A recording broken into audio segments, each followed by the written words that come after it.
Time check mga idol, 2:39 ng umaga. Sunday early morning nga pala to mga idol. Nakakalungkot lang dahil tayo ay may trabaho kahit Sunday. At syempre hindi tayo makakapaglaro ng basketball mga idol. Kaya nga ito pampagising ko, warm up muna tayo sabay headbang mga idol. At syempre di mawawala ang kape at titignan nga natin ang ating sinaing para may pambaon.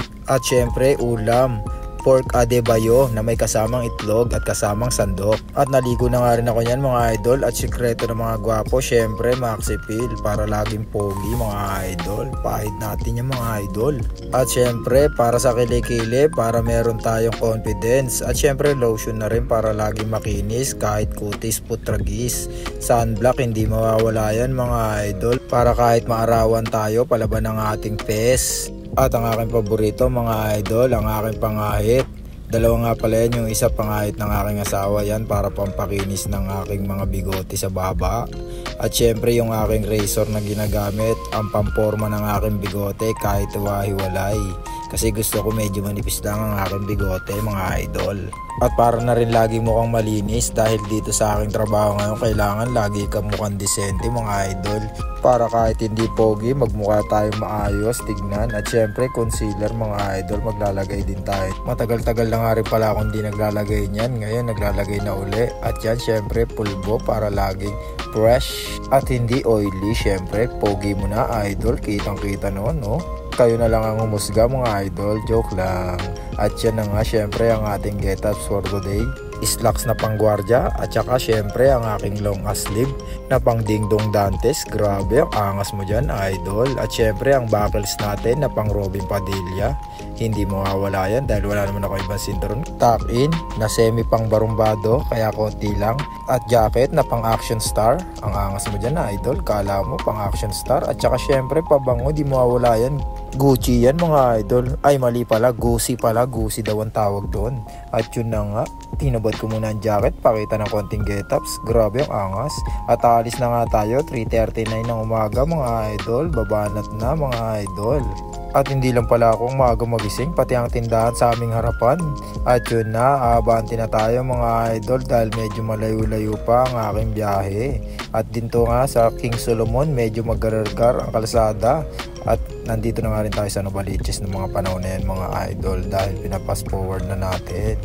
Medyo malubak-lubak ata yung daan. At dito sa monumento na yan mga idol. Pero kakaliwa tayo sa Desus mga idol para labas. C3 na mga idol yan no. Rizal Avenue mga idol, dyan tayo kakaliwa. At yan, pagkalipas ng oras, nandito na tayo sa Abad Santos mga idol. Makdo sa Abad Santos, bili muna tayo ng pandesal, malunggay pandesal mga idol, para hindi tayo antukin. Titikman nga natin at sa unahan, may aso na gagawa ng himala sa gitna habang red light pa mga idol. Kasi marami nga palang nakatayo sa gilid na kulay blue na bottle, kaya doon siya sa gitna. At yan, titikman na natin ang ating malunggay pandesal. First bite, tikman natin yan mga idol. Ba rin ang helmet. Yun, isang kagat lang mga idol. Hindi nga kinagat, sinubo agad.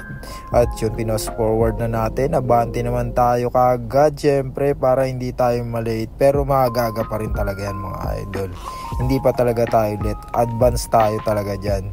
Kasi mas maganda ng maaga kaysa malate. Kasi yun ang aking ano talaga sa buhay.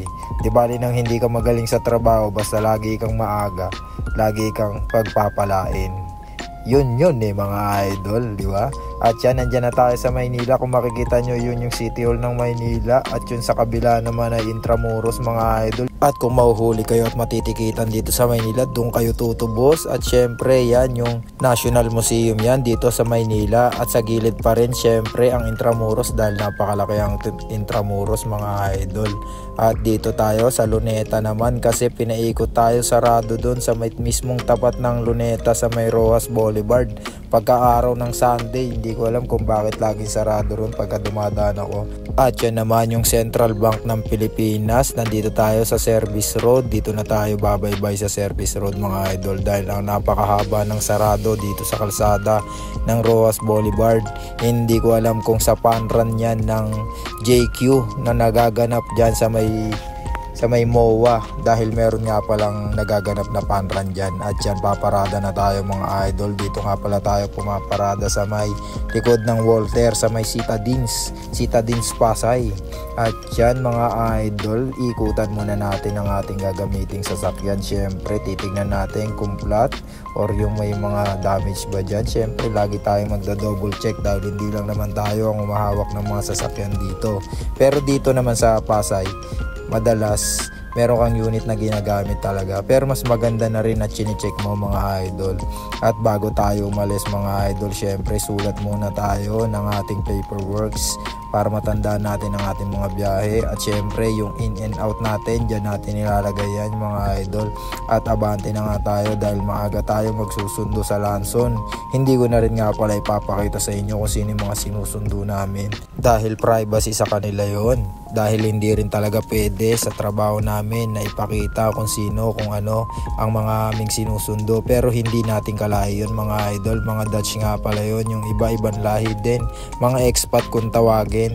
At habang binabaybay ko ang kalsada, hindi ko akalain makakakita ako ng medyo sikat at popular talaga dito sa MOA. You know, kung makikita nyo si Spider-Man naglalakad mga idol, sasali rin pala siya sa fun run. At paggabi dito mga idol at madilim pa, makita nyo naman napakaganda sa lugar na to. At dyan ko susunduin nyo sa Lanson, pero sisilip muna tayo dito sa fun run na magaganap dito sa gawa ng JQ. Yan o, ang daming sumasali mga idol, yung nagtatakbuhan na sila mga idol o. At medyo ikakat-cut na nga natin ang mga video at ipapakita na lang natin kung ano ang ating mga ginagawa na paputol-putol. At yan, magsusundo na nga uli nga pala tayo. Tanghali na nga rin pala yan mga idol.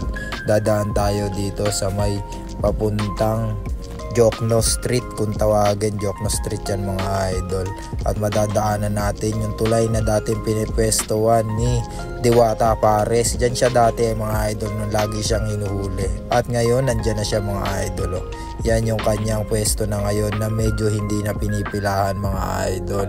Kahit maraming tao ngayong Sunday, wala nang pumipila. Hindi ko alam kung bakit. Mabait naman daw yun si Diwata Pares. Sa sobrang bait, ang daming nainis. Joke lang mga idol, baka makasagasa pa. At yun, kumain na tayo. At bago matapos syempre ang ating video mga idol, may iririgalo ko sa inyo ng magandang tanawin yan no? Sa CCP Jetty nga pala yan mga idol. Dyan nga pala bumababa at sumasakay ang mga expat na hinahatid namin papunta sa island na ginagawa nila mga idol. Nandito lang yan sa Maynila mga idol. Yan kung makikita nyo, ang ganda ng tanawin no? At syempre patapos na to ang video na to at maraming salamat. Nasayang ko ang 8 minuto ng inyong buhay. And thanks for watching. Goodbye.